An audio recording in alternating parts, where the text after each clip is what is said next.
Welcome to ಜೀಸನ್ friends. ನನಗೆ ಸ್ವಲ್ಪ order ಬಂದಿದೆ, ಅದ್ರ ಬಗ್ಗೆ ವಿಡಿಯೋ ಮಾಡಿ ನಿಮ್ಗೆ ತಲೆ ತಿನ್ನೋಣ ಅಂತೇಳಿ ವಿಡಿಯೋ ಮಾಡ್ತೀನಿ. ಫಸ್ಟ್ ಬಂದ್ಬಿಟ್ಟು ಮಂಗಲ ಚೈನ್ಗಳು 3 ಆರ್ಡರ್ ಇತ್ತು. 3ರಲ್ಲಿ 2 ರೆಡಿ ಆಗಿದ್ದಾವೆ, ಇನ್ನೊಂದು ರೆಡಿ ಆಗಬೇಕಿತ್ತು. ಅದು ಏನಂದರೆ ಅದು ಲಕ್ಷ್ಮೀ ಮೋಪು ಮತ್ತು ತುಂಬ ಸ್ಪೆಷಲಾಗಿ ಬರಬೇಕು ಅಂತ ನಾನು ಅದೇ ಕೆಲಸಗಾರಿಗೆ ಪದೇ ಹೇಳಿದ್ದೆ. ಇವಾಗ 2 ಮಂಗಲ ಚೈನ್ ರೆಡಿ ಆಗಿರೋದು ಬಂದು ಇದು ಆಲ್ರೆಡಿ ನಾವು ಇದಕ್ಕೆಲ್ಲ ಮೊದಲು ಮಾಡಿರೋ ಡಿಸೈನ್. ಹಂಗಾಗಿ ಇದೇನು ತೊಂದರೆ ಇಲ್ಲ. ಇದು ಏನಂದರೆ ಬೇಗ ಮಾಡಿಬಿಡು ಅಂತೇಳಿ ಕೆಲಸಗಾರಿಗಳು ಬೇಗ ಮಾಡಿಬಿಟ್ಟಿದ್ದಾರೆ, ಇದೇನು ತೊಂದರೆ ಇಲ್ಲ. ಇನ್ನೊಂದು ಬಂದು ಸ್ಪೆಷಲಾಗಿ ಮಾಡಬೇಕು, ಫಸ್ಟ್ ಟೈಮ್ ಕೊಡ್ತಿರೋದು ಕಸ್ಟಮರು ತುಂಬ ನೀಟಾಗಿ ಬರಬೇಕು ಅಂತೇಳಿ ಪದೇ ಹೇಳಿಕೊಟ್ಟಿದ್ದೀವಿ. ಹಾಗಾಗಿ ಅದನ್ನು ಕೊಯಂಬತ್ತೂರಿಂದ 50 ಮೋಪು ರೆಡಿಯಾಗಿ ಬಂದುಬಿಟ್ಟಿದೆ. ನಾಳೆದಷ್ಟಕ್ಕೆ ಮತ್ತೆ ಅದು ರೆಡಿ ಆಗುತ್ತೆ. ಅದನ್ನು ಮತ್ತೆ ಆ ಸಿಂಗಲ್ ಚೈನ್ ಮಾತ್ರ ವಿಡಿಯೋ ಮಾಡ್ತೀನಿ, ತುಂಬ ಚೆನ್ನಾಗಿರುತ್ತೆ. ಇವಾಗ 2 ಮಂಗಲ ಚೈನ್ಗಳು ಆರ್ಡ್ರ್ ಬಂದಿವೆ. ಈ 2 ಬಗ್ಗೆ ಹೇಳ್ತೀನಿ. ಇದು 2 ಬಂದು ತೂಕ ಬಂದು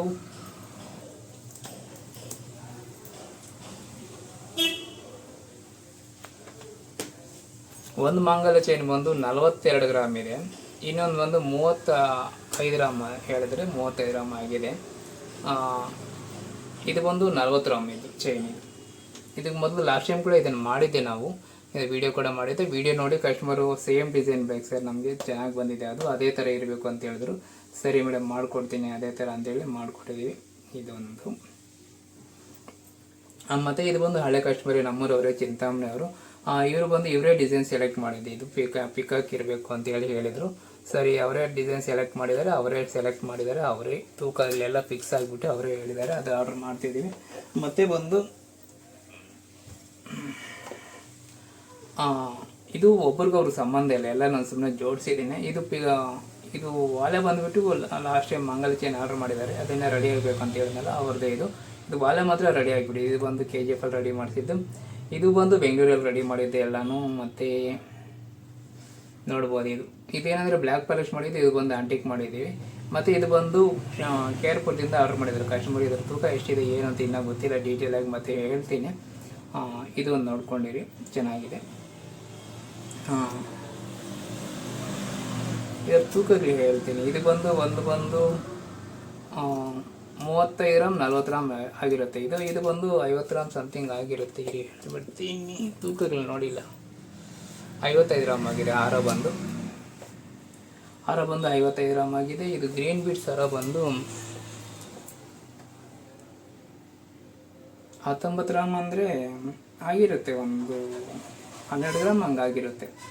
ಬೀಡ್ಸ್ ಎಲ್ಲ ಲೆಸ್ ಕೊಡಬೇಕಾಗುತ್ತಲ್ಲ, ಮತ್ತು ಬೀಡ್ಸ್ ತೂಕ ಸೇರಿಸಿ ಹಾಕಿದಾರ ಇಲ್ಲ ಹಂಗೆ ಹಾಕಿದಾರೋ ಗೊತ್ತಿಲ್ಲ, ಕೇಳಬೇಕು, ವಿಚಾರಿಸ್ಬೇಕು. ಯಾಕಂದರೆ ಇದು ನಾನು ಆರ್ಡರ್ ತೊಗೊಂಡಿರೋದಲ್ಲ, ಇದು ಶ್ರೀನಾಥ ತೊಗೊಂಡಿರೋದು. ಇದ್ರ ಬಗ್ಗೆ ಮತ್ತೆ ಹೇಳ್ತೀನಿ. ಮತ್ತು ಬಂದು ಬೆಳ್ಳಿದು ಸ್ವಲ್ಪ ಆರ್ಡರ್ ಬಂದಿದೆ, ಅದ್ರ ಬಗ್ಗೆನೂ ಹೇಳ್ತೀನಿ. ಇದು ಬಂದುಬಿಟ್ಟು ದೀಪಗಳು ಈ ಥರ ನಮಗೆ ಶಾಂಪಲ್ ಕೊಟ್ಟಿದ್ರು. ಈ ಥರ ಫಿಶ್ ಇರಬೇಕು ಮತ್ತು ಈ ಥರ ಡಿಸೈನ್ ಇರಬೇಕು. ದೀಪಗಳು ಈ ಥರ ಒಂಥರ ಡಿಫ್ರೆಂಟ್ ಆಗಿರೋದು ಇದು ಡಿಸೈನ್. ಇದು ಅವರು ಶಾಂಪಲ್ ಕೊಟ್ಟಿದ್ರು ನಮ್ಗೆ ಇದೇ ಥರ ಇರಬೇಕು ಅಂತೇಳಿ. ಹಂಗಾಗಿ ಇದೇ ಥರನೇ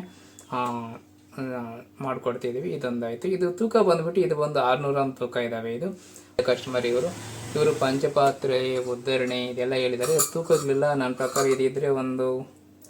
ಇದೊಂದು 40-50 ಗ್ರಾಮಲ್ಲಿ ಆಗುತ್ತೆ. ಇದು ಪಂಚಪಾತ್ರೆ, ಉದ್ಧರಣೆ ಇದೊಂದಾಯಿತು. ಮತ್ತು ದೀಪಗಳು ಬಂದು ಇದು ಆಪ್ಷನ್ ನಮಗೆ ಬಿಟ್ಬಿಟ್ಟಿದ್ರು. ಈ ಥರ ನೀವು ಚೆನ್ನಾಗಿರೋ ಡಿಸೈನ್ ತಂದುಕೊಡ ಮಂಜು ಅಂತ ಹೇಳ್ಬಿಟ್ಟು ಅವರು. ಇದು ಬಂದು 450 ಗ್ರಾಮ್ ತೂಕ ಇದ್ದಾವೆ. ಇದು ಸೆಟ್ ಹೇಳಿದ್ರು ಇವರು, ಏನೇ ಪಂಚಪಾತ್ರೆ, ಉದ್ಧರಣೆ, ದೀಪಗಳು ಮತ್ತು ಕಲಶ ಇದೆಲ್ಲ ಹೇಳಿದರು. ಜೊತೆಗೆ ಎಲ್ಲನೂ ಆಪ್ಷನ್ ನಮಗೆ ಬಿಟ್ಬಿಟ್ಟಿದ್ರು. ಯಾವ್ದು ಚೆನ್ನಾಗಿ ಅನಿಸುತ್ತೋ ಅದು ತೊಗೊಂಡು ಬಂದುಬಿಡಿ ಅಂತ.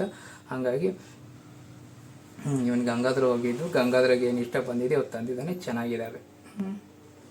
ಮತ್ತು ನಾನು ಹೇಳೋದಂದರೆ ನೀವಾಗ ನೀವು ಡಿಸೈನ್ಗಳು ಹುಡುಕಿ ರಿಸ್ಕ್ ಇಟ್ಕೊಳ್ಳೋಬೋದು. ನಮ್ಗೆ ಹೇಳ್ಬಿಟ್ರೆ ಚೆನ್ನಾಗಿರೋದು ನಾವೇ, ಯಾಕಂದರೆ ನೀವು ಒಂದು ಹೇಳಿರ್ತೀರ, ಅಲ್ಲೋದ್ಮೇಲೆ ಇನ್ನೂ ಚೆನ್ನಾಗಿರೋದು ಬೆಟ್ರ್ ಇರುತ್ತೆ. ಆದರೂ ಕೂಡ ನಾವೇನು ಮಾಡ್ತೀವಿ, ಕಸ್ಟಮರ್ ಏನು ಹೇಳ್ತಾರೆ ತಂದುಬಿಡೋಣ ಬಿಡಪ್ಪ ಅಂತ ಹೇಳ್ಬಿಟ್ಟು ಹಂಗೆ ಅಂದ್ಕೊಳ್ತೀವಿ. ಒಂದೊಂದ್ಸಲ ಸಾಂಬ್ರಾಣಿ ಕಡ್ಡಿ ಗಿಡಕ್ಕೆ ಅಂತ ಹೇಳ್ಬಿಟ್ಟು ಹಿಂದ್ಗಡೆ ಇದೊಂದು ಗ್ಯಾಪ್ ಇರುತ್ತೆ. ಇದು ಶಂಕು ಚಕ್ರ ನಾಮ ಬಂದಿರುತ್ತೆ. ಇದೊಂದು ಹೇಳಿದ್ರು ಕಸ್ಟಮರು, ಇದೊಂದು ತಂದಿದ್ದೀವಿ. ಇದು ಲಾಸ್ಟ್ ಟೈಮ್ ನಾನು ವಿಡಿಯೋ ಮಾಡಿದ್ದೆ, ಇದ್ರ ಬಗ್ಗೆ ವಿಡಿಯೋ ಮಾಡಿದ್ದೆ. ಇದು ಬಂದು 30 ಗ್ರಾಮಲ್ಲೇ ತಂದಿದ್ವಿ ಲಾಸ್ಟ್ ಟೈಮ್ ಇದನ್ನು. ಇವಾಗ ಕಸ್ಟಮರ್ ಅಂದರೆ ಮೋನಿಕಾ ಅಂತ ಹೇಳ್ಬಿಟ್ಟು ಹಳೆ ಕಸ್ಟಮರ್ ಇವರು, ತುಂಬ ಒಳ್ಳೆ ಕಸ್ಟಮರ್ ಇವರು ನಮಗೆ ಹೇಳಿದರು, ನಮ್ಮ ಹುಡುಗರಿಗೆ ಕಾಲ್ ಮಾಡಿ ಹೇಳಿದರು. ನಾನು ಕಾಲ್ ಮಾಡಿ ನಾನು ರಿಸೀವ್ ಮಾಡೋಕ್ಕಾಗಲಿಲ್ಲ. ಹಂಗಾಗಿ ಗಂಗಾಧರ ಕಾಲ್ ಮಾಡಿ ಇದು ಕನ್ಫರ್ಮ್ ಮಾಡ್ಕೊಂಡಿದ್ದಾರೆ. ಗಂಗಾಧರ ಇದು ನನಗೆ ಈ ಥರ ತಂದುಕೊಟ್ಬಿಡಿ, 5 ಬೇಕು ಅಂತ ಹೇಳಿದ್ರು. 5 ತಂದಿದ್ದಾರೆ. 5 ಒಂದೇ ಸೈಜ್ ಇರುತ್ತೆ. ಇದೇನಂದರೆ ದೇವರಿಗೆ ಪ್ರಸಾದ ಇಡಲಿಕ್ಕೆ, ನೀವು ಅವ್ರು 5 ಥರ ಇಡಬೇಕು ಅಂತ ಅಂದ್ಕೊಂಡಿದ್ದಾರೆ. 5 ಥರ ಪ್ರಸಾದ ಇಡಲಿಕ್ಕೆ ಅಂತೇಳಿ 5 ಕಪ್ಸ್ ತಂದಿದ್ವಿ. ಮತ್ತು ತುಂಬ ಜನ ನನ್ನನ್ನು ಕೇಳ್ತಾರೆ, ಬೆಳ್ಳಿ ಐಟಮ್ ನಮಗೆ ಏನಾದರೂ ಗಿಫ್ಟ್ ಮಾಡಲಿಕ್ಕೆ 1,000ದಲ್ಲಿ 2,000ದಲ್ಲಿ ಇಲ್ಲ 5,000 10,000 ಈ ಥರ ಕೇಳ್ತಿರ್ತಾರೆ ಗಿಫ್ಟ್ ಮಾಡೋ ಐಟಮ್, ಬೆಳ್ಳಿ ಐಟಮ್ ಏನಾದರೂ ಇದೆಯಾ ಅಂತ. ನಾನು ಹೇಳ್ತಿದ್ದೀನಿ ಬೆಳ್ಳಿ ಐಟಮ್, ಯಾವ ಬೆಳ್ಳಿ ಐಟಮ್ ಅಂತ ಚಿನ್ನದ ಐಟಮ್ ಆಗಲಿ ಏನು ಕೂಡ ಪ್ರತಿಯೊಂದು ಕೂಡ ಸ್ಟಾಕ್ ಇರಲ್ಲ ಅಂಗಡಿಯಲ್ಲಿ ನೀವು ನೋಡಲಿಕ್ಕೆ ಏನೂ ಇರಲ್ಲ. ಅಂಗಡಿಯಲ್ಲಿ ನೀವು ಪ್ರತಿಯೊಂದು ಫೋಟೋ ಕಳಿಸ್ಬೇಕು, ಈ ಥರ ಡಿಸೈನ್ ಬೇಕು ಅಂತ ಹೇಳಬೇಕು. ಅಷ್ಟು ಬಿಟ್ಟರೆ ಯಾವುದೂ ಕೂಡ ನಾವು ಅಂಗಡಿಯಲ್ಲಿ ಸ್ಟಾಕ್ ಇಟ್ಕೊಂಡು ವ್ಯಾಪಾರ ಮಾಡಲಿಕ್ಕಂತ ಯಾವುದೂ ಇಟ್ಟಿರಲ್ಲ. ಯಾಕಂದರೆ ನಮ್ಮ ಅಂಗಡಿಯಲ್ಲಿ ಯಾವುದಕ್ಕೂ ಕೂಡ ನಾನು ಅದೇ ಕೆಲಸ ಸ್ಟಾಕ್ ಇಟ್ಬಿಟ್ಟು ನಿಮಗೆ ಮೇಕಿಂಗ್ ಚಾರ್ಜ್ ಆಗಿಬಿಟ್ಟು ಜಾಸ್ತಿ ಆಗಿಬಿಟ್ಟು ಈ ಥರ ಬಿಸ್ನೆಸ್ ಏನೂ ಮಾಡಲ್ಲ. ತುಂಬ ರೀಸನಬಲ್ ಆಗಿ ಮಾಡಿಕೊಡ್ಬೇಕಂದ್ರೆ ನೀವು ಫುಲ್ ಅಮೌಂಟ್ ಮೊದಲೇ ಕೊಡಬೇಕು. ನೀವು ಆರ್ಡ್ರ್ ಮಾಡಿದ ತಕ್ಷಣ ನಾನು ಹೋಗ್ಬಿಟ್ಟು ಅದು ಕೆಲಸಗಾರ ಹತ್ರ ಮಾಡಿಸ್ಕೊಡೋದು, ಇಲ್ಲ ರೆಡಿ ಇದ್ದರೆ ಒಂದಿಲ್ಲ ರೆಡಿ ತಂದು ಕೊಡೋದು ಏನಾದರೂ ಮಾಡ್ತೀವಿ. ಹಾಗಾಗಿ ನಿಮ್ಗೆ ಕಡಿಮೆ ಬೀಳುತ್ತೆ, ನಮಗೂ ರಿಸ್ಕ್ ಇರಲ್ಲ. ಯಾಕಂದ್ರೆ ನಮಗೆ ಸ್ಟಾಕ್ ಇಟ್ಟು ಅಂಗಡಿಯಲ್ಲಿ ಅದಕ್ಕೆ GST ಕಟ್ಟಿ ಈ ಥರ ಎಲ್ಲ ರಿಸ್ಕ್ ಇಟ್ಕೊಳ್ಳೋ ಬದಲು ಇದು ಬೆಸ್ಟ್, ಇದು ನಿಮಗೂ ಕೂಡ ಒಳ್ಳೆಯದು ಇದು. ಯಾಕಂದರೆ ಇವಾಗ ಇಷ್ಟು ಆರ್ಡ್ರ್ ಮಾಡಿದರೆ ಎಲ್ಲ ಕಸ್ಟಮರ್ಗೂ ನಾನು ಹೊಸ ಕಸ್ಟಮರ್ ಯಾರೂ ಇಲ್ಲ ಇದರಲ್ಲಿ, ಬೆಳ್ಳಿದು ಆರ್ಡ್ರ್ ಮಾಡಿದ್ರಲ್ಲ ಹೊಸ ಕಸ್ಟಮರ್ ಯಾರೂ ಇಲ್ಲ. ರೀಸನ್ ಏನಂದರೆ ಹಳೆ ಕಸ್ಟಮರ್ಗೆ ಗೊತ್ತಿರುತ್ತೆ ನಮ್ಗೆ ಏನು ಆರ್ಡ್ರ್ ಮಾಡಿದ್ರೆ G7ನಲ್ಲಿ ಕಡಿಮೆಗೆ ಸಿಗುತ್ತೆ ಅನ್ನೋ ಗೊತ್ತಿರುತ್ತೆ. ಆ ಥರ ಉದ್ದೇಶದಿಂದ ಇವರು ಪ್ರತಿಯೊಬ್ಬರು ಕೂಡ ಆರ್ಡ್ರ್ ಮಾಡ್ತಿರೋದು. ಅದೇ ನೀವು ಅವ್ರ ಅಂಗಡಿಯಲ್ಲಿ ಹೋಗ್ಬಿಟ್ಟು ತೊಗೊಂಡ್ಬಿಟ್ರೆ ಇದು ಈ ಥರ ಐಟಮ್ ಎಲ್ಲ ನಿಮ್ಗೆ ತುಂಬ ಮೇಕಿಂಗ್ ಚಾರ್ಜ್ ಹಾಕಿ ತಗೊಳ್ತಾರೆ. ಯಾಕಂದರೆ ಕೆಲಸನೂ ಹಂಗೆ ಇರುತ್ತೆ, ಅದಕ್ಕೆ ಅವ್ರು ಬಂಡವಾಳ ಹಾಕಿರ್ತಾರೆ, ಸ್ಟಾಕ್ ಇಟ್ಟಿರ್ತಾರೆ. ಹಂಗಾಗಿ ಸ್ವಲ್ಪ ಮೇಕಿಂಗ್ ಚಾರ್ಜ್ ಆಗಿರ್ಬೋದು, ಏನಾಗಲಿ ಸ್ವಲ್ಪ ಜಾಸ್ತಿನೇ ಬೀಳುತ್ತೆ ಸ್ಟಾಕ್ ಇಟ್ಟ ಮೇಲೆ. ಅದೇ ನೀವು ಪ್ರತಿಯೊಂದು ಆರ್ಡ್ರ್ ಮಾಡ್ಕೊಳ್ಳೋದ್ರಿಂದ ಏನಂದರೆ ನಿಮ್ಮ ಕೆಲಸಕ್ಕೋಸ್ಕರ ನಾವು ಹೋಗ್ತೀವಿ, ತಂದುಬಿಡ್ತೀವಿ, ಮಾಡಿಕೊಡ್ತೀವಿ, ಚೆನ್ನಾಗಿರುತ್ತೆ. ಇದು ಬೆಳ್ಳಿ ಐಟಮ್ ಒಂದ್ರ ಬಗ್ಗೆನೆಲ್ಲ, ಚಿನ್ನದಾಗಿರ್ಬೋದು ಏನಾದರೂ ಆಗಿರ್ಬೋದು, ಪ್ರತಿಯೊಂದನ್ನು ಅಷ್ಟೇ ನೀವು ಆರ್ಡ್ರ್ ಮಾಡಿ ನಿಮ್ಗೆ ಕಡಿಮೆಗೆ ಬೀಳುತ್ತೆ ಇದು. ಮತ್ತು ನಾನು ಯಾವುದೇ ಕಸ್ಟಮರ್ ಕೂಡ ಒಂದು ಕಂಪ್ಲೇಂಟ್ ಕೂಡ ಇಲ್ಲ ಇದುವರೆಗೂ ಕೂಡ, ಇನ್ನು ಮುಂದೆ ಕೂಡ ಇರಲ್ಲ, ಕಂಪ್ಲೇಂಟ್ ಅನ್ನೋದು ಇರಲ್ಲ. ಯಾಕಂದರೆ ಜ್ಯುವೆಲ್ರಿ ಡಿಸೈನ್ ಚೇಂಜ್ ಆಗಿರ್ಬೋದು, ಒಂದು ವೇಳೆ ತೂಕಗಳು ಡಿಫ್ರೆನ್ಸ್ ಆಗಿರ್ಬೋದು, ಅಷ್ಟು ಬಿಟ್ಟು ವ್ಯವಹಾರದಲ್ಲಿ ಚಿನ್ನ ಚೆನ್ನಾಗಿಲ್ಲ, ಮತ್ತು ಏನೋ ನಮಗೆ ಟೈಮ್ ಕೊಟ್ಟಿಲ್ಲ, ರೆಸ್ಪಾನ್ಸ್ ಮಾಡಿಲ್ಲ ಅನ್ನೋ ಥರ ಏನೂ ಕಂಪ್ಲೇಂಟ್ ಇರಲ್ಲ. ಅದನ್ನು ನೀವು ಅರ್ಥ ಮಾಡ್ಕೊಳ್ಳಿ. ಇದು ಏನಕ್ಕೆ ಹೇಳ್ತೀನೋ ಪದೇ ಫುಲ್ ಅಮೌಂಟ್ ಕೊಡಲೇಬೇಕು ಪ್ರತಿಯೊಬ್ಬರು ಕೂಡ, ಆವಾಗಲೇ ವರ್ಕೌಟ್ ಆಗೋದು, ಇಲ್ಲ ತುಂಬ ಲಾಸ್ ಆಗುತ್ತೆ, ತುಂಬ ರಿಸ್ಕ್ ಕೂಡ ಆಗುತ್ತೆ. ಯಾಕಂದರೆ ನೀವು ಇವಾಗ ಹೇಳಿದ್ಮೇಲೆ ಇವಾಗ ಒಂದು 50 ಗ್ರಾಮ್ ಹಾರ ಅಂದರೆ ನೀವು ಒಂದು 25 ಗ್ರಾಮು 30 ಗ್ರಾಮು ಅಮೌಂಟ್ ಕೊಟ್ಟಿರ್ತೀರ. ಅದನ್ನು ನಾನು ಮತ್ತೆ ಕೆಲಸಗಾರ ಕೊಟ್ಟು ಅವ್ರನ್ನ ಅಡ್ಜಸ್ಟ್ ಮಾಡಿಕೊಂಡು ನನಗೆ ಇನ್ನೊಂದು ಆರ್ಡ್ರ್ ಬಂದಿರುತ್ತೆ, ನಾನು ಇದೆಷ್ಟು ಅಂತ ಮಾಡೋಕ್ಕಾಗಲ್ಲ, ಇವೆಲ್ಲ ಆಗದೆ ಇರೋ ಕೆಲಸ. ಹಾಗಾಗಿ ಹೆಂಗೋ ನೀವು ತೊಗೊಂಡೋಗೋ ಕೊಳ್ಳೇಬೇಕಲ್ಲ. ನಾನು ಹೆಂಗೋ ಸಾಲ ಕೊಡೋಲ್ಲ ಅಂತ ಗೊತ್ತಲ್ಲ, ಸಾಲ ಕೊಡೋಕ್ಕೆ ನಮಗೆ ಅಷ್ಟು ರೇಂಜ್ ಇಲ್ಲ. ಏನೋ ಸ್ಟಾಕ್ ಇಟ್ಕೊಂಡ್ಬಿಟ್ಟು ಎತ್ಕೊಂಡೋಗಿ ಜ್ಯುವೆಲ್ರಿ ಎತ್ಕೊಂಡೋಗಿ ಅಂದರೆ ಎಲ್ಲರೂ ಎತ್ಕೊಂಡು ಹೊರಟೋಗ್ತಿರ್ತಾರೆ, ಜ್ಯುವೆಲ್ರಿನ ಏನಿದೆ ಕೊಡೋಣ ಬಿಡಿ ಇದ್ದಾಗ ಅಂತ. ಆ ಥರ ಯಾರು ಕೊಡೋಲ್ಲ. ನೀವು ಅನ್ಕೋಬೋದು ಎಲ್ಲರೂ ಕೂಡ ಚಿನ್ನದ ಮೇಲೆ ಸಾಲ ಕೊಡ್ತಿದ್ದಾರೆ, ಮೇಕಿಂಗ್ ಚಾರ್ಜ್ ತುಂಬ ಜಾಸ್ತಿನೇ ಹಾಕಿರ್ತಾರೆ. ಇನ್ನೂ ಒಂದು ಇವಾಗ 10% ಮಾಡೋ ಜಾಗದಲ್ಲಿ 15% ಮಾಡಿರ್ತಾರೆ. ಮತ್ತು ನಾನು ಹೇಳೋದ್ರೆ ಯಾರು ಕೂಡ ನಿಮ್ಗೆ ಸಾಲ ಕೊಡ್ತಿದ್ದಾರೆ ಅಂದರೆ ಅದು ಕರೆಕ್ಟ್ ಅಲ್ಲ. ಯಾವುದೇ ಥರ ಸಾಲ ಆಗಿರ್ಬೋದು, ಅದು ಯಾವುದೇ ಥರ ನೀವು ಚಿನ್ನದ ಮೇಲೆ ಅಂತಲ್ಲ, ಯಾವುದೇ ಕಾರಣಕ್ಕೂ ನೀವು ಸಾಲಗಳು ಮಾಡಿ ತೊಗೊಳ್ಳೋ ಜ್ಯುವೆಲ್ರಿ ಅಂಥದ್ದು ಜ್ಯುವೆಲ್ರಿ ಅಂತಲ್ಲ, ಯಾವುದೇ ವಸ್ತು ಕೂಡ ಅದಕ್ಕೆ ಬೆಲೆ ಇಲ್ಲ.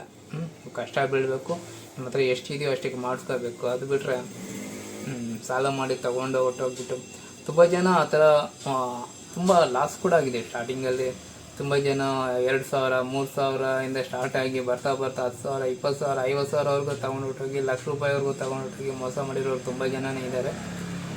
ಅದಕ್ಕೋಸ್ಕರ ನಾನು ಏನಂದ್ರೆ ನನ್ನ ಎಕ್ಸ್ಪೀರಿಯನ್ಸ್ ಪ್ರಕಾರ ಯಾವುದೇ ಕಾರಣಕ್ಕೂ ಸಾಲ ಕೊಡೋದೇ ಬೇಡ, ಕಸ್ಟಮರೇ ಬೇಡ ಅನ್ನೋ ಉದ್ದೇಶದಿಂದ ಸಾಲನೇ ಕೊಡೋಲ್ಲ. ಸಾಲ ಇಡೋಂಗಿದ್ರೆ ಅಂಗಡಿಗೆ ಬರಬೇಡಿ ಅಂತ ನಾನು ತುಂಬ ವಿಡಿಯೋಗಳಲ್ಲಿ ಹೇಳಿದ್ದೀನಿ, ಇವಾಗ ಕೂಡ ಹೇಳ್ತಿದ್ದೀನಿ. ಸಾಲ ಇಡೋಂಗಿದ್ರೆ ಅಂಗಡಿಗೆ ಬರಬೇಡಿ, ನಮ್ಮ ವ್ಯವಹಾರ ಕೆಟ್ಟೋಗುತ್ತೆ. ಅಟ್ಲೀಸ್ಟ್ ಯಾವ ಥರ ಎದುರುಗಡೆ ಕಾಣಿದಾಗ ಮಕಾದ್ರೂ ನೋಡೋಕ್ಕೆ ಇರಬೇಕಲ್ಲ, ಆ ಥರ ಇರಬೇಕಂದ್ರೆ ಈ ಥರ ಬಿಸ್ನೆಸ್ಸಲ್ಲಿ ಯಾವುದೇ ಥರ ನಾವು ತೊಂದರೆ ಇಟ್ಕೊಂಡಿರಬಾರ್ದು. ನಮ್ಮ ಹತ್ರ ಇದೆಯಾ ತೊಗೋಬೇಕು, ಇಲ್ಲ ಸುಮ್ಮನೆ ಇದ್ಬಿಡಬೇಕು, ಅದು ಬೆಸ್ಟ್. ಇವತ್ತು ನಾನು ಚಿನ್ನದ ರೇಟ್ ಅಂದರೆ 24 ಕ್ಯಾರೆಟ್ ಬಗ್ಗೆ ಆಗಲಿ, ಮತ್ತು ಅದೇನೋ KDM ಚಿನ್ನ ಅಂತಾರೆ, ಆ ತಲೆ ಇಲ್ಲದೆ ಕೇಳ್ತಾರೆ, ಆ ತಲೆ ಎಲ್ಲ ನಾನು ಅದಕ್ಕೆಲ್ಲ ಆನ್ಸರ್ ಮಾಡೋಕ್ಕೆ ಹೋಗಲ್ಲ. ನಾನು ಹೇಳೋದು ಒಂದೇ ಒಂದು ರೇಟು, 24 ಕ್ಯಾರೆಟ್ ಗೋಲ್ಡ್ ರೇಟ್ ಏನಿದೆ ಅಂತ ಮಾತ್ರ ನಾನು ಹೇಳ್ತೀನಿ. ಇವತ್ತು 24 ಕ್ಯಾರೆಟ್ ಬಂದು ₹8,780 ಇದೆ. ಯಾಕಂದರೆ ತುಂಬ ಜನ ವಿಡಿಯೋದಲ್ಲಿ ಕಾಮೆಂಟ್ ಮಾಡುವಾಗ ನನಗೆ ಪದೇ ಕೇಳ್ತಿರ್ತಾರೆ, ಯಾರು ನೀವು ರೇಟ್ ಹೇಳಲ್ಲ ಯಾಕೆ ಅಂತ. ನಾನು ರೇಟ್ ಹೇಳಿ ಏನು ಪ್ರಯೋಜನ ಇದೆ? ನಿಮ್ಮ ಹತ್ರ ದುಡ್ಡಿದಾಗ ನೆಟ್ಟಲ್ಲಿ ಹೊಡೆದ್ರೆ ರೇಟ್ ಬಂದುಬಿಡುತ್ತೆ. ಅದಕ್ಕೆ ಏನು ರೇಟಿಗೆ ಹೇಳೋದು ಅಂತೇಳಿ ನಾನು ಹೇಳಕ್ಕೆ ಹೋಗಿರಲ್ಲ, ಇದು ವಿಷಯ. ಇವತ್ತು ರೇಟ್ ಬಂದು 24 ಕ್ಯಾರೆಟ್ ಬಂದು ರೇಟ್ ಬಗ್ಗೆ ಹೇಳಿದ್ದೀನಿ ಅಷ್ಟೇ. ಎಲ್ಲನೂ ಹಾಲ್ ಮಾರ್ಕ್ ಆಗಿದೆ, ಎಲ್ಲನೂ 916 ಹಾಲ್ ಮಾರ್ಕಲ್ಲೇ ಮಾಡಿರೋದು. ಬೆಳ್ಳಿ ಬಂದು 92.5 ಆಗೋಯ್ತು.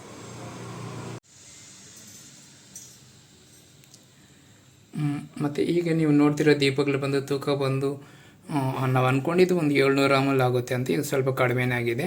ಇದು ತೂಕ ಬಂದುಬಿಟ್ಟು ಇವಾಗ ಒಂದು 650 ಗ್ರಾಮ್ ಹಂಗಾಗಿದೆ. ಹೈಟ್ ಬಂದು ಇದು ನಾನು ಹೇಳ್ತೀನಿ. ಹೈಟ್ ಬಂದು ತುಂಬ ಜನ ನಮ್ಮನ್ನು ಕೇಳ್ತಿರ್ತಾರೆ ಹೈಟ್ ಎಷ್ಟು ಬರುತ್ತೆ ಅಂತ. ಇದು ಬಂದು 10 ಇಂಚು ಅಷ್ಟು ಹೈಟ್ ಬಂದಿದೆ. ನಾನು ಹೇಳೋದು ದೀಪ ನೀವು ಇಡುವಾಗ, ದೀಪ ಆಗಿರ್ಬೋದು, ಕಲಶ ಆಗಿರ್ಬೋದು, ಏನೇ ಆಗಿರ್ಬೋದು, ನೀವು ಮನೆಯಲ್ಲಿ ನಿಮಗೆ ದೇವ್ರ ಮನೆ ಎಷ್ಟು ದೊಡ್ಡದಾಗಿದೆ ಅನ್ನೋದ್ರ ಮೇಲೆ ಡಿಪೆಂಡ್ ಆಗುತ್ತೆ. ಅದ್ರ ತಕ್ಕಂಗೆ ನೀವು ತೊಗೋಬೇಕಾಗುತ್ತೆ ಹೊರತು ನೀವು ಬಜೆಟ್ ನೋಡಿ ತೊಗೊಳ್ಳೋದು ವೇಸ್ಟ್ ಆಗುತ್ತೆ. ಯಾಕಂದರೆ ಸ್ವಂತ ಮನೆ ಇರೋರು ಮಾತ್ರ ತೊಗೊಳ್ಳಿ ಬೆಳ್ಳಿನ ಅಂತ ನಾನು ಹೇಳ್ತಿರ್ತೀನಿ. ಬಾಡಿಗೆಗೆ ಲೀಸ್ ಮನೆಗಳಿಗೆ ಇರೋರು ಯಾರು ತೊಗೋಬೇಡಿ ಅಂತಲೇ ನಾನು ಹೇಳ್ತೀನಿ. ಯಾಕಂದರೆ ಅವೆಲ್ಲ ನೆಕ್ಸ್ಟ್ ಲೆವೆಲ್ಗೆ ಆದಮೇಲೆ ಇವು ಬೆಳ್ಳಿ ಐಟಮ್ ಇಡಬೇಕು ಅಂತ ನನ್ನ ಅನಿಸಿಕೆ, ಅದು ನನ್ನ ಅಭಿಪ್ರಾಯ. ಅದ್ರ ಮೇಲೆ ನಿಮ್ಮ ಇಷ್ಟ, ನೀವು ತಪ್ಪಾಗಿ ಅನ್ಕೋಬೋದು ತುಂಬ ಜನ. ಯಾಕಂದರೆ ನನ್ನ ಮನೇಲಿ ಕೂಡ ನಾನು ಇಟ್ಕೊಂಡಿಲ್ಲ. ಯಾಕಂದರೆ ನಾನು ಬೆಳ್ಳಿ ಮೇಲೆ ಇನ್ವೆಸ್ಟ್ ಮಾಡಲ್ಲ, ನನಗೆ ಅದು ಇಷ್ಟ ಆಗಲ್ಲ. ನಾನು ಆದಷ್ಟು ಚಿನ್ನದ ಮೇಲೆ ಇನ್ವೆಸ್ಟ್ ಮಾಡೋಕ್ಕೆ ಇಷ್ಟಪಡ್ತೀನಿ. ಎಲ್ರಿಗೂ ಅದೇ ಹೇಳ್ತೀನಿ ನಾನು. ಮತ್ತು ಇದು ಬಂದು ಕಸ್ಟಮರ್ ಬಂದು ಶಾಂಪಲ್ ನಮಗೆ ಕೊಟ್ಟಿದ್ರು, ಇದೇ ಥರ ಇರಬೇಕು ಡಿಸೈನ್ ಅಂತ ಹೇಳ್ಬಿಟ್ಟು. ಸರಿ ಮೇಡಮ್ ಅಂತೇಳಿ ಅದೇ ಟೈಮ್ ಅಂದರೆ ಇವರು ಒಳ್ಳೆ ಕಸ್ಟಮರು, ಟೈಮ್ ಕೊಟ್ಟಿದ್ದಾರೆ, ಮೊದಲೇ ಫುಲ್ ಅಮೌಂಟ್ ಕೊಟ್ಟಿದ್ದರು. ಆ ಥರ ಎಲ್ಲ ಈ ಥರ ಹಳೆ ಕಸ್ಟಮರ್ಗೆ ನಾನು ಹೇಳಬೇಕೆ ಅವಶ್ಯಕತೆ ಇಲ್ಲ ಯಾವುದ್ರ ಬಗ್ಗೆಯೂ. ಇದರಲ್ಲಿ ಡ್ರಾಬ್ಯಾಕ್ ಏನನ್ಸುತ್ತೆ ಅಂದರೆ ನನಗೆ ಇವು 600 ಗ್ರಾಮ್ಗೆ ಇಷ್ಟು ತೂಕ ಇದ್ದರೂ ಕೂಡ ಇದರಲ್ಲಿ ದೀಪ ಎಣ್ಣೆ ಇಡಿಸೋದು ತುಂಬ ಚಿಕ್ಕದಾಗಿ ಇಡಿಸುತ್ತೆ. ಇದು ಡಿಸೈನ್ ಏನೋ ಚೆನ್ನಾಗಿದೆ, ನೋಡಲಿಕ್ಕೆ ಚೆನ್ನಾಗಿದೆ, ಇದೊಂದು ಓಕೆ, ಎಲ್ಲರಿಗೂ ಓಕೆ, ಅದ್ರ ಬಗ್ಗೆನೂ ನಾನು ತಪ್ಪು ಇಡ್ತಿಲ್ಲ. ಆದರೆ ಇದು ಎಣ್ಣೆ ತುಂಬ ಸಣ್ಣದಾಗಿ ಇಡಿಸುತ್ತೆ, ತುಂಬ ಕಡಿಮೆ ಟೈಮ್ ಉರಿಯುತ್ತೆ, ಅದೊಂದು.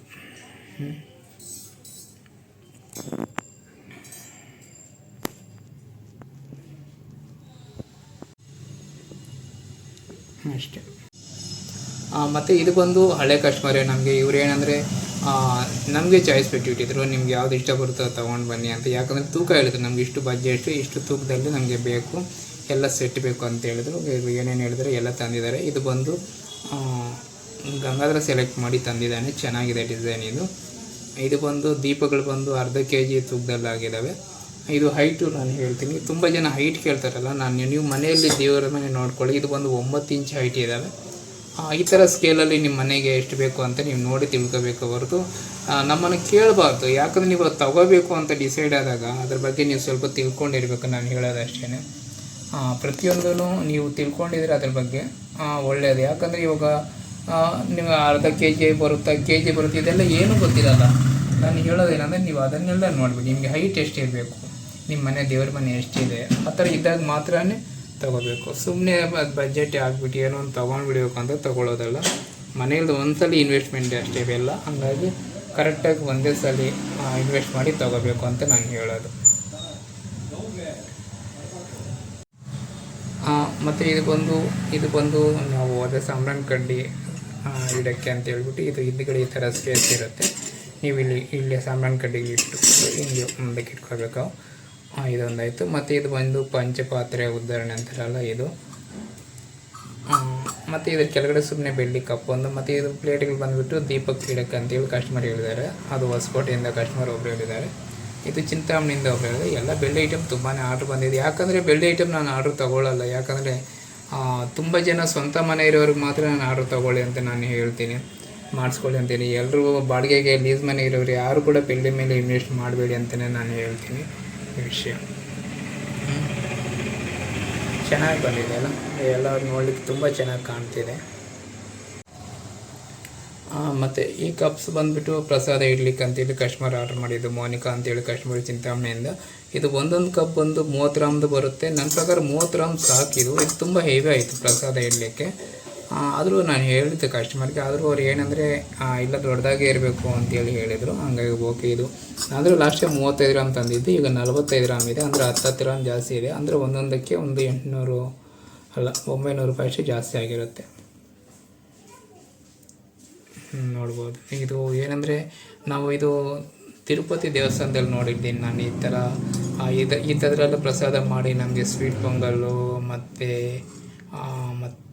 ಏನೇನೋ ಇಡ್ತಾರಪ್ಪ, ಸ್ವೀಟ್ ಪೊಂಗಲ್ ಅದು ಏನೇನೋ ಇಡ್ತಾರೆ ಪ್ರಸಾದಕ್ಕೆ, ಹೆಸರು ಕೂಡ ನನ್ನ ನೆನಪಿಲ್ಲ, ಹೋಗಿರಿ.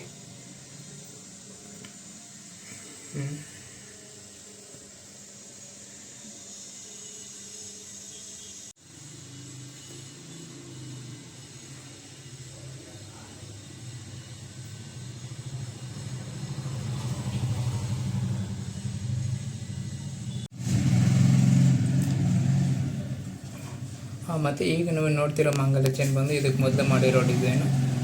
ಇದು ಬಂದು 42 ಗ್ರಾಮ್ ತೂಕ ಆಗಿದೆ. 40 ಗ್ರಾಮ್ ಹೇಳಿದ್ರು ಕಸ್ಟಮರು, ಇನ್ನೂ ಒಂದು 2 ಗ್ರಾಮ್ ಅಷ್ಟು ಜಾಸ್ತಿನೇ ಆಗಿದೆ, 42 ಗ್ರಾಮ್ ಆಗಿದೆ.